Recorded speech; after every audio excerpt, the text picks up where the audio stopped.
The odoriferous drive down through western Mexico was, as usual, a mixture of rank diesel exhaust and fresh, clean country air. I roared steadily down the main highway on the western side of the Sierra Madres, dodging local buses and long-run trucks, and sleeping nights in secluded spots I knew from previous trips down this same route. I loved heading south into Mexico, but it's a very long, convoluted trip, and I ended up running a day late for my rendezvous with Mahalena. A flat tire and a flat spare and a whole day spent in Guadalajara resolving the situation were to blame. But finally I topped the ridge and descended into the great ancient valley of Oaxaca. Somehow the place always feels like returning home to me.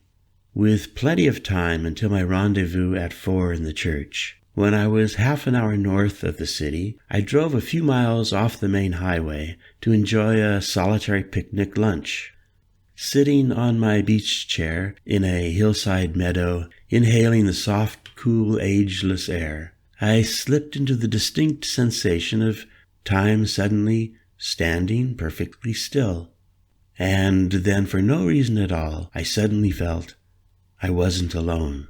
This feeling of an invisible presence in the air was different from Gramps being with me, but it was related, because I realized that the presence I was feeling so distinctly was that of my deceased father, swirling invisibly all around me and at the same time deep inside my breathing and my heart. The experience lasted for just a fleeting moment, and then Dad was gone, leaving me feeling seriously disturbed. Similar ghostly visitations of his presence had happened half a dozen times since his death, but still I had no idea how to interpret or respond to such spooky, non-physical encounters.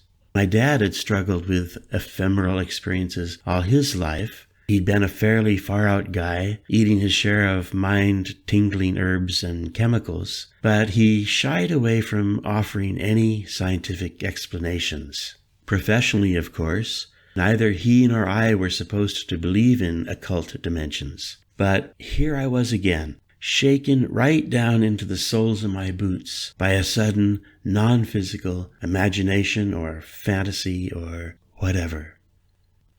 I stood up and went to grab a second Dos Equis from the fridge in the camper, then sat quietly chewing my cud, knowing I was a bit early and not wanting to get stuck sitting alone in that big old musty church down in Oaxaca, waiting for Mahee to arrive. And I wondered, had that intense feeling of Dad's spirit permeating the air I was breathing, had it been a subtle indication that I was doing the right thing, getting further involved with Mahee's swirling realms, or had it been a warning? Although I was 24 hours plus 20 minutes late, I was certain she'd be waiting for me until 5. The clouds had now entirely overtaken the sky, and rain was threatening, but the plaza was still abuzz with the usual locals. Ordinarily, I would have taken a bit of time to relax into the local scene here, but knowing what awaited me in the cathedral, I headed up the steps 2 at a time, my heart pounding loud and my breath fast and tight in my chest. I told myself to chill, but I couldn't control my excitement as I reached the top of the steps. Inside the church, the door closed behind me with a heavy click. Standing in relative darkness, my nose made the shift from diesel and smog to sublime, musty, and slightly stagnant holy air. I'd forgotten all about the detailed gold artwork, high-arched ceiling, and massive front wall. For me, the whole thing looked like a fantasy set piece from some other dimension. There were just a handful of unmoving Oaxacans sitting scattered about in the rough-hewn regional cathedral. Nothing ceremonial was happening up front. My eyes quickly scanned the assorted meditative bodies. Not immediately spying Mahalena, I walked a few echoing bootsteps down along the left side aisle, then slipped into an empty pew. I looked all around more carefully. No sign of her. My watch said 4:42. Sitting there feeling hot and clammy, I quietly unzipped my jacket. I could hardly contain my disappointment. I had zero idea what to do next. Feeling definite now that Mahee wasn't in the church, my eyelids fluttered and then closed on their own. I exhaled all the way down to empty, and stayed on empty, like my Wednesday night Zen teacher back up in Berkeley had taught me. And when I finally surrendered to the reflex to inhale, I discovered that I was now feeling strangely good, quite nicely relaxed and at ease. And while immersed in the unexpected moment of inner quiet, Mahee came rushing into my mind, similar to how I'd felt in Dad's presence up in the meadow an hour or so earlier. I could sense her presence all around me as a swirling mixture of memories and anticipations. My eyes popped open, the sense of her proximity so strong that I was certain I'd turn my head and there she'd be, sitting next to me in the flesh, flashing that playful grin of hers at having surprised me. I looked and looked, but nope, she wasn't anywhere in the church. I was still very much alone. The cathedral felt suddenly gaudy, pompous, spiritually empty, and way too lonely to tolerate. I got up and walked off quickly down the aisle and outside. Stumbling through the now stormy plaza, with wind and rain whipping at my face and blurring my vision, I zipped up my jacket and stuck my chilled fingers deep into the pockets. Street lamps came on over my head. I passed a fancy old-time hotel and thought of going in and getting a room and escaping the storm, but I wasn't at all ready to be inside. The downpour started to ease, and I let my boots take me around a corner and down a side street lined with dripping foliage. Before me was a whole city block dedicated to towering ancient trees, worn wooden benches, walkways, and an expanse of wet grass. Muted lights here and there gave the place an almost hallowed look. The rain had stopped completely now, and as I walked into the park, 2 kids were out tossing a baseball. I noticed an old man ahead of me at the center of the park, holding a large black umbrella over his head. He lowered the umbrella, looked up into the sky with watery eyes, smiled at the sight of no rain, and methodically folded the umbrella. On the bench just beyond him was a young woman wearing just a blue shirt and wet Levi's, sitting slumped back with her eyes closed. She caught my attention for just a moment before my eyes returned to the old man. Then instantly I looked back. It was definitely Mahalena sitting there, but she looked so different from when I'd last seen her. Her expression was now blank and exhausted, her clothes a rumpled mess, her long hair wet and loose and tangled. I walked over and sat down beside her on the bench, but she didn't seem to notice me at all. Turning my head, I noticed the old guy with the umbrella watching us intently from about 10 feet away. As he met my eyes, he smiled a toothless grin and made a series of complex, wide-sweeping movements with his umbrella. The movements were perhaps supposed to mean something, but I couldn't decipher any significance to them. The sound of a gasp beside me brought my attention back to Mahee, who had just opened her eyes and realized someone was sitting next to her. At first, she didn't seem to recognize me. "Mahee," I muttered. "It's me, Jack, Juan. You look frozen. Let's go and get you warm." She reached over and touched my arm as if to make sure I was real. I put my arm around her to warm her. For a moment she was stiff, rock cold, not moving. Then suddenly she jerked upright and raised her head. How long was I sleeping?" she asked in Spanish. "I don't know," I responded. "I was looking for you in the church." Emotions flooded her face. "Juan! Ah, finally! I had almost given up hope.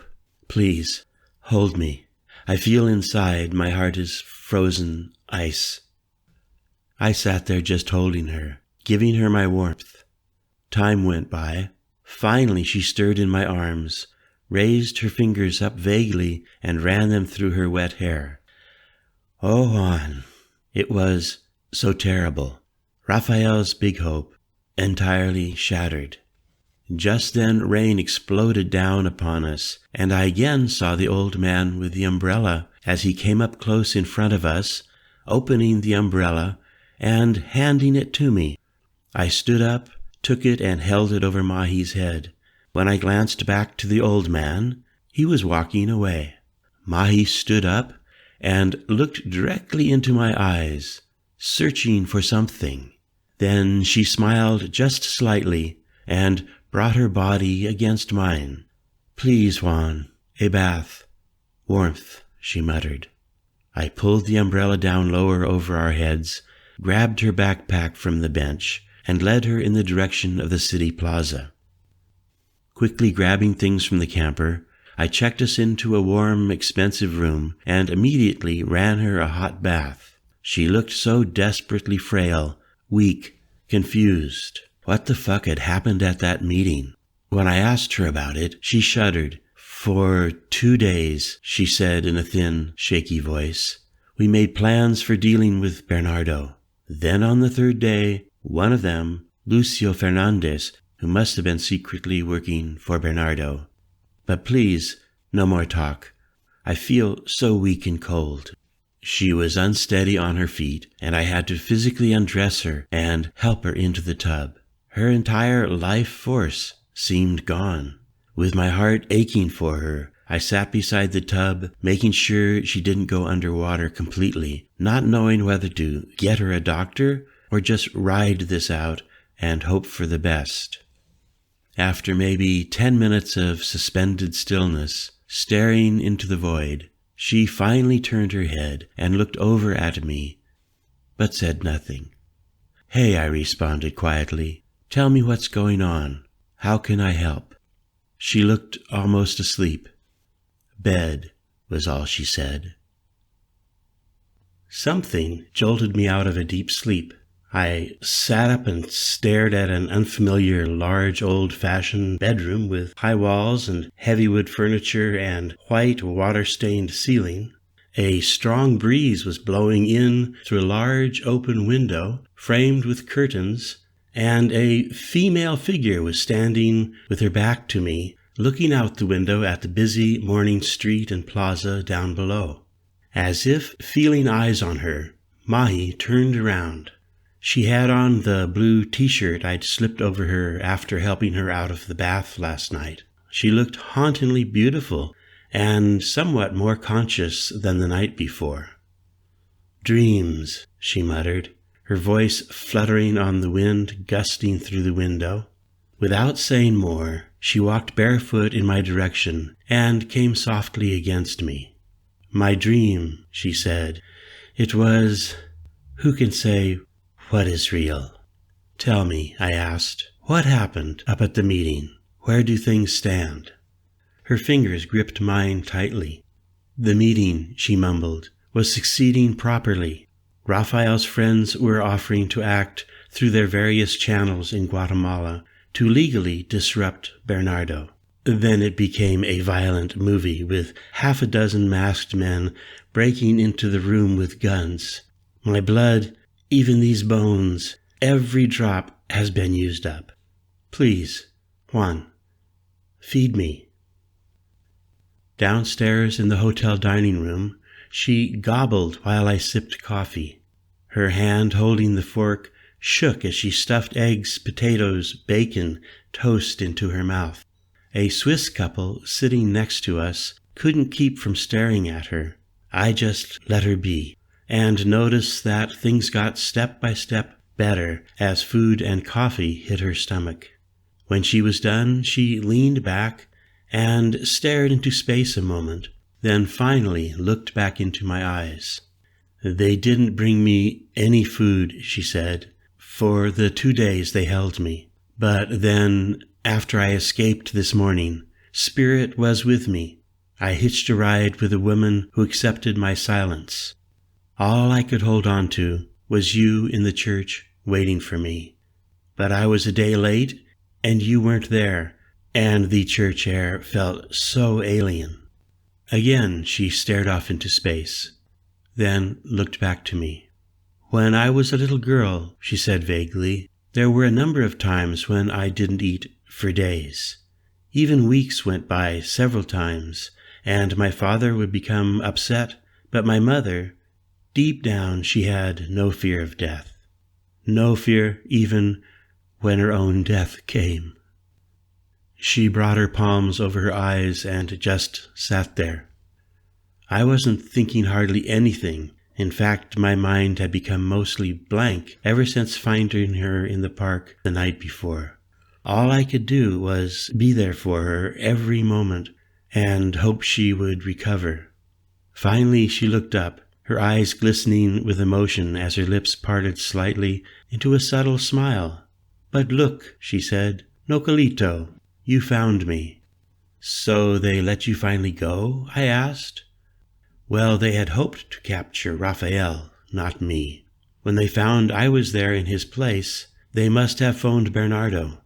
I was thrown into a room with no food, no heat. They tried to make me talk about our plans. Then I was left alone in the darkness. Many hours later, 2 other men came. God forgive me. I now have more blood on these hands. I fought them and escaped. But now I feel heart returning, she said. All shall be well. You and I, we remain in good hands. But Mahee, I said, those same good hands let you get caught. Yes, and they also helped me escape, she countered. Therefore I feel thankful. How can you stay so positive? She just gazed right at me, smiled a thin version of her special smile, then turned her head away from our conversation and stared across the room. Look, over there, she said quietly. I glanced where she nodded and saw a couple at a far table having breakfast with a young boy. He was staring right back at Mahee, and then he glanced at me and looked deeply into my eyes. He was just 5 or 6 with big brown eyes like twin beacons of innocent animal curiosity. But then his mother said something harsh to him, and his expression crashed. He looked away from us, dutifully nibbling at his breakfast. You see everywhere, Mahee was saying to me. All of us begin very much alive, with our souls radiating light like that boy. But then the human sickness unto the soul, it grabs us like a monster from below, sucking us down with too much conformity. I tell you, Juanito mío, when I have my own children, this will not happen. Oh, I said. She flashed an actually vivacious grin at me. You don't think I have my own maternal urges? Our eyes locked. You with little ones running around your hem, I said. Well, yeah, I can imagine that. Raphael and Abierta, she said, they would be so pleased. But how can we talk of such things after Mexico City, where there was no heart left at all?